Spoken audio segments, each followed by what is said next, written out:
Hello అండి. నాకు జలుబు చేసి గొంతు అంతా పోయింది, సొట్ట వస్తుంది గొంతు, అది వేరే విషయం. చపాతీ అండ్ మటన్ కర్రీ అండి. ఇది నిన్న చేశాను, నిన్న చేసిన మటన్ కర్రీ. అసలు ఈ కాంబినేషన్ సూపర్గా ఉంటుంది. ఎంతమందికి ఇష్టమో కామెంట్ చేసేయండి. మటన్ కర్రీలో నిమ్మకాయ అలా పిండేసి, నేనైతే నిమ్మకాయ ఎక్కువ పిండుకుంటానండి, నాకు చాలా ఇష్టం. నిమ్మకాయ ఎక్కువ పిండుకుంటే చాలా టేస్ట్గా ఉంటుందని నా ఉద్దేశం. ఇందులోకి ఒక పచ్చిమిర్చి. ఈ కాంబినేషన్ ఎంతమందికి ఇష్టమో కామెంట్ చేసేయండి.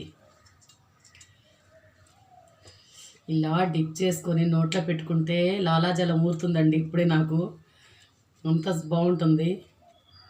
వేడి వేడి చపాతీ అండ్ నిన్న చేసిన మటన్ కర్రీ వేడి చేశాను. ఇది ఈ చలికి ఇలా వేడివేడిగా తింటుంటే హాయిగా ఉంటుందండి. సూపరు.